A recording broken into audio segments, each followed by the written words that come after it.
Ladies and gentlemen, my name is KyleAye, and I am your coach of the Miami Donphans, and we are the only team that matters. And we're back with the P4G Pokemon 4 Glory. It is your draft analysis here for my team, the Miami Donphans. Of course, we play a season, which is going to be 8 weeks long, plus playoffs. Everyone is going to draft 11 Pokemon on their team. That being said, this is actually going to be a low-tier draft league. Although there are still some killers in this league that we did allow. More recently in draft leagues, there has been a point pool, a point system in place. Now we are going back to the old days. We are going to get one Tier 1 for our team, 2 Tier 2s, 3 Tier 3s, 3 Tier 4s. Only your Tier 5s are allowed to Tera. We're going to have 2 of them. Also, real quick here, you may have noticed in the bottom left-hand corner of my screen, I do have a sub goal for my kick. If you'd be interested in that, you can make an account for free. That's where I do my live streaming. And if you do watch a kick stream, there is no stream delay and there is no ads. If you wanted to go the extra mile and subscribe and be listed towards that counter, starting with my week 1 battle, I will have a graphic on screen with all of my names of my subscribers that are on there. So that would really help me out a lot. It's $5 a month. Even if you weren't going to watch the stream and you wanted to support, you could think of this as like an alternative to like a Patreon or something like that. It would really help out me and my son a lot. But let's dive into the picks. Cerulege, my first pick. Ghost and Fire type. Very cool. 2 incredible abilities being Flash Fire for the Fire type immunity, as well as Weak Armor. So if we get hit by a physical move, minus defense by 1, plus 2 speed. He kind of goes crazy if you combine Weak Armor with things like Bulk Up or Swords Dance. This guy can literally set up and win games on the first turn. And his signature move, Bitter Blade, is just really cool. Base 90 power physical fire type move that recovers.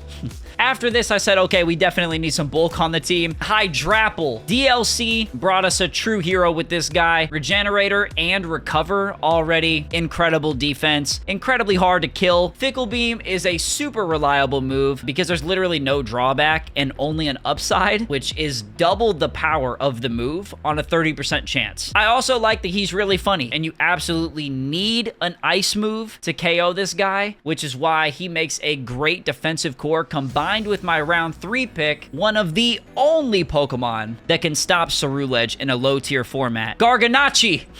Garganackle, the salt monster. This guy has 3 incredible abilities, being Sturdy, so he cannot be O-Code, Clear Body, so I can't have my stat dropped, and of course his signature ability, Purifying Salt, which means I take half damage from Ghost-type moves, and I can't be statused. Resisting Ghost-type moves and having a defensive wall immune to status conditions is not only amazing, but you also need to consider that this guy gets Recover.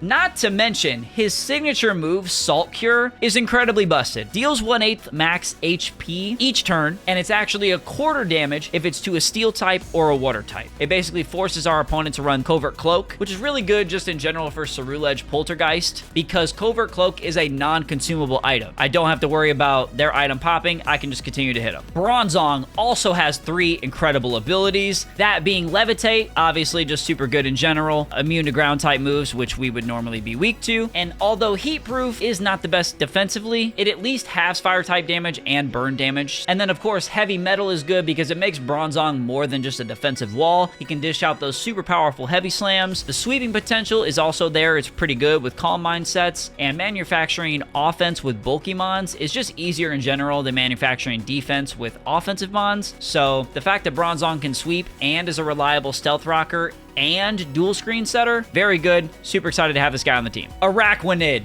This guy, 2 busted abilities. Water Absorb for an immunity that heals me, as well as Water Bubble. Okay, if you don't know what Water Bubble does, water type moves double the power. I cannot be burned, and fire type attacks against me is halved. Now, I'm not gonna lie, this guy's offensive stats suck ass.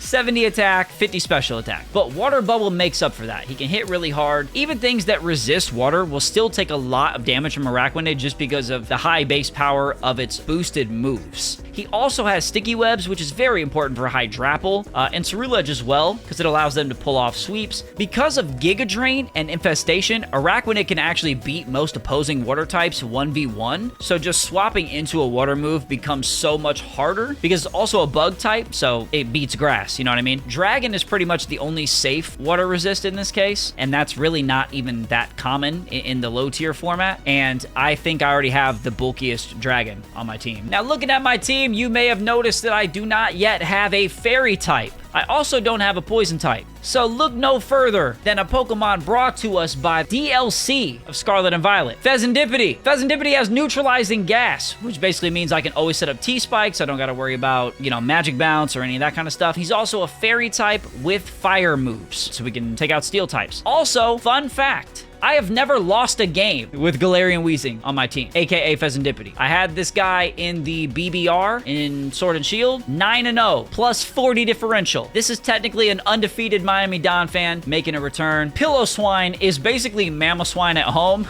but he's elite. He still gets a powerful Earthquake, priority Ice Shard, we love that. He sets up Stealth Rocks, and he gets access to Trailblaze. Incredibly bulky Mon with Eviolite, superstar in his role. Definitely happy to have this guy. I've never used it before. You like Hitmonchan? Because he's on the team, baby. Super underrated. Honestly, I think he should have been a higher tier in hindsight. Access to Swords Dance already takes him to just another level. Typically, he's pretty bulky, but in low tiers, he can sweep and be very offensive. Iron Fist, great in general, boosting things like Drain Punch, Mach Punch, priority, Bullet Punch, priority, and then, of course, the Elemental Punches. He's really strong and versatile. He can Rapid Spin as well, and he's great with Sticky Webs on my team. I'm really excited to use Hitmonchan. Oh, baby, but I'm more excited for the next pick here, which is Ambipom. Never got to use Ambipom, but I love Apom. It's up there on my Mount Rushmore of favorite Pokemon. He really only does one thing, but he does it incredibly well. He's good at being annoying. Fake Out with Technician is already just insane, and of course it has a stab boost. He pretty much comes in for free every time, and then can just knock stuff out with a boosted move. People being nervous of Fake Out basically creates a bunch of mind games, right? Where I could click Substitute, or Knock Off, or U-Turn, or any other one of his ridiculous moves that he has in his move pool, which is what it makes him good, in addition to being annoying. Up next is the GOATs, the Tera Captains, okay? So please do subscribe if you're new, and leave a like for the first Tera Captain, Zebstrika. 3 amazing abilities. The first one, of course, being Sap Sipper. He's immune to grass moves and can get a +1 attack. Lightning Rod, which is an electric immunity that will boost your special attack. Moto Drive, which is an electric immunity that will boost your speed. He's pretty much just a great sweeper in general, though, with 116 base speed, beating out the 115 speed tier. Setup potential with Charge Beam. He actually got buffed, if you think about it, with Supercell Slam being a move, because it's basically Wild Charge with no recoil if I bring a wide lens on him. Typically, you would want to bring in your ground type on the Supercell Slam, but I'm Tera Ice and Tera Water. Ice and Electric in general is just ridiculously hard to switch in. It's probably the best offensive duo in general. If not, it's definitely up there. High horsepower, though, is pretty much just Earthquake.